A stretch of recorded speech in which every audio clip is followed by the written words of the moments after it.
Dios les bendiga. Un saludo muy fraternal en el nombre del Señor Jesucristo para todos los seguidores de la página Bienvenido al Cielo.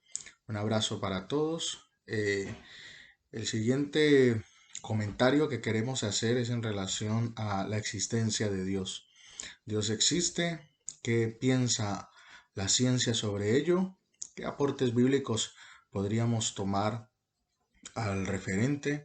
Entonces nos queremos ubicar primero en la palabra de Dios, en el libro de Hebreos, el capítulo número 11 y el versículo 6, donde dice: sin fe es imposible agradar a Dios, porque es necesario que todo el que se acerca a Dios crea que le hay y que Él es galardonador de los que le buscan. Bueno, por muchísimos años, por muchísimo tiempo, la ciencia ha tratado de hacernos ver o ha tratado de hacernos pensar de que Dios no existe. Grandes pensadores, grandes personas han tratado de hacer ver que Dios es irreal, que Dios es una falacia, que Dios no es un ser vivo, todopoderoso, como los que creemos en Él lo afirmamos. Muchas personas nos han hecho ver que nuestra fe es hueca, es vacía y que no tiene apenas ningún tipo de sentido. Es necesario ver que nosotros no solamente tomamos la fe para creer en Dios, aunque ciertamente es muy necesaria, porque como dice el escritor a los Hebreos, sin ella es imposible agradar a Dios, ¿verdad? Pero no solamente la Biblia tiene un contenido sobre Dios, la propia existencia del universo ya está hablando de Dios. La Biblia dice: los cielos cuentan la gloria de Dios y el firmamento anuncia la obra de sus manos. Hay una prueba de que Dios existe y podemos empezar a hacer un pequeño ejercicio de probabilidades, un pequeño ejercicio de matemáticas, un pequeño ejercicio científico, ya que quizá muchas personas a la luz de la ciencia quieran explicar la no existencia de Dios.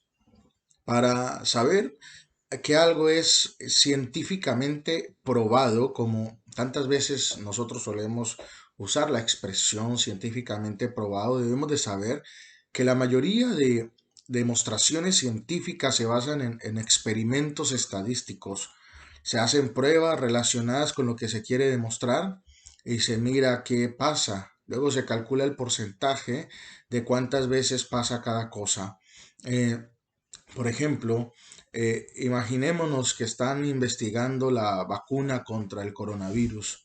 Pues en este caso se coge un número de personas que tiene la enfermedad, se les da el medicamento y luego se calcula el porcentaje de personas a las que le va bien y luego las que no sienten nada y luego las que empeoran. En función de estos resultados se suelen sacar las conclusiones. Estas conclusiones dependen de las personas que hacen la prueba. Entonces, si hay un 70% de personas que se recuperan, si hay un 10% que no les pasa nada y hay un 20% que empeoran, la ciencia simplemente dice: está demostrado científicamente que el medicamento es efectivo, aunque para el 30% de porcentaje de personas que ha tomado la prueba, pues simplemente le ha ido mal o no le ha funcionado.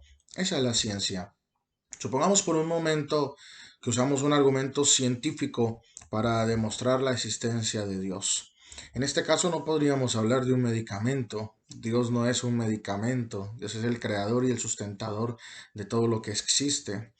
Pero intentemos deducir cuál es la probabilidad de que Dios exista. Y vamos a hacer una pequeña probabilidad.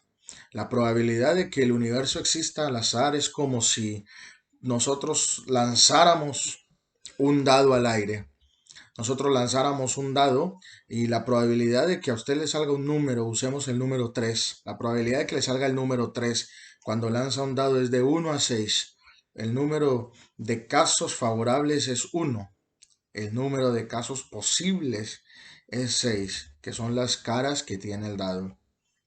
Este procedimiento lo podemos aplicar perfectamente a la existencia del universo, a la existencia de lo creado.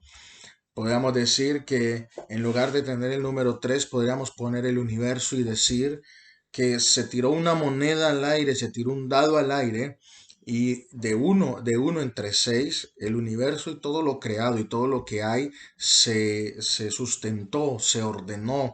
Las miles de millones de moléculas de vida, de seres que hay, de seres en la Tierra, los miles de galaxias que la propia ciencia tiene demostrado que existen, y toda la vida que hay en el universo, con los agujeros negros, la Vía Láctea, los diferentes planetas y todo lo que hay, todo esto se organizó fruto de una macroexplosión llamada el Big Bang, o de otras grandes teorías científicas que no necesitaron de la mano de un creador.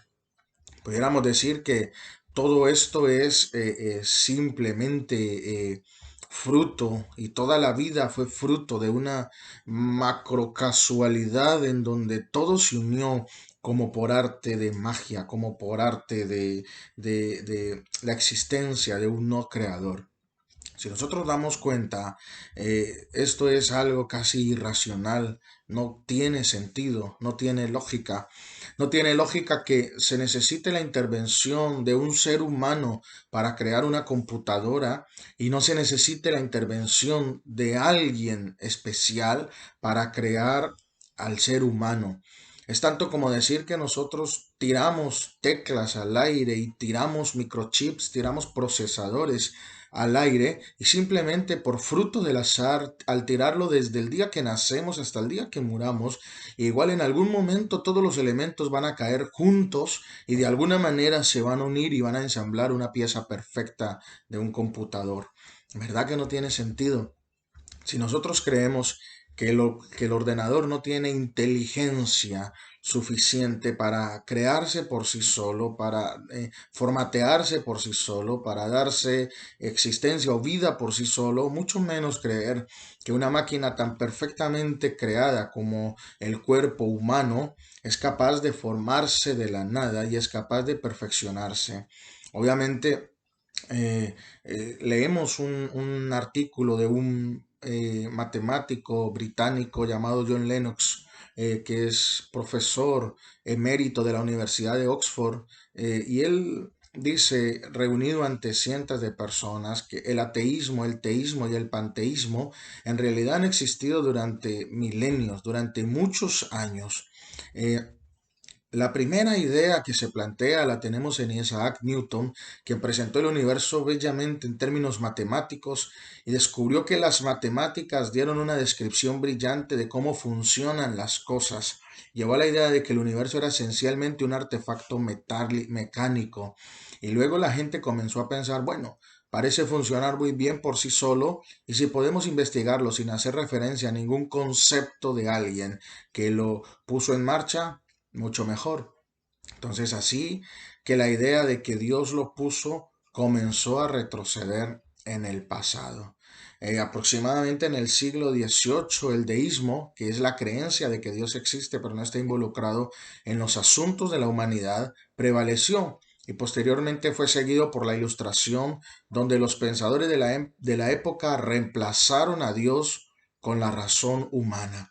Esto lo hicieron porque la situación social en Inglaterra era tal que cuando se llega a esa época de Darwin, la idea de Dios era simplemente usar la ciencia para enterrar a Dios. Entonces, todos los pensamientos que se conocen como novedosos en relación a que Dios no existe, en realidad son pensamientos que vienen desde muy atrás. Tratar de explicar la naturaleza de las cosas desde la arrogancia de que Dios no existe, en realidad nos hace ver de que necesitamos de Dios. Al igual que como cuando el cuerpo humano se enferma, necesitas de un médico para que haga lo que tú no sabes hacer, que es curarte por medio de un medicamento.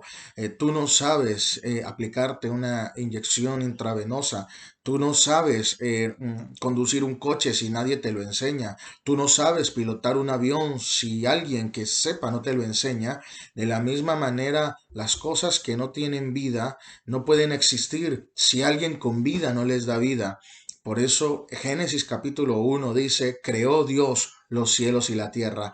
Génesis capítulo 2 dice, creó Dios al hombre. Todas las cosas que existen porque hubo un ser superior, grande, poderoso, llamado Jesucristo, quien es el creador y el sustentador de todas las cosas. El que tiene tanta sabiduría que dice la Biblia en el libro de Daniel capítulo 2, que Él es el Dios del cielo, quien revela los misterios y da sabiduría a los hombres. Dios, este Dios llamado Jesucristo, no necesita demostrarnos que existe. Nosotros tenemos que demostrarle a Dios que existimos, ciertamente, con todo lo que Dios ha hecho por nosotros, con todo lo que Dios ha sido capaz de hacer y sigue haciendo por nosotros. Simplemente con que estés respirando y estés viendo este video, se demuestra de que Dios existe, de que Dios es real. Y recuerda esto, la arrogancia humana aleja a Dios. El razonamiento humano nos aleja de Dios porque el razonamiento humano nos quiere llevar a pensar de que Dios no existe, pero Dios es más real que tú y que yo. Dios es más real que lo que ves. Dios es más real que el aire que respiras. Dios es más real que tu reflejo en un espejo. Este Dios se llama Jesucristo. Que Dios te bendiga.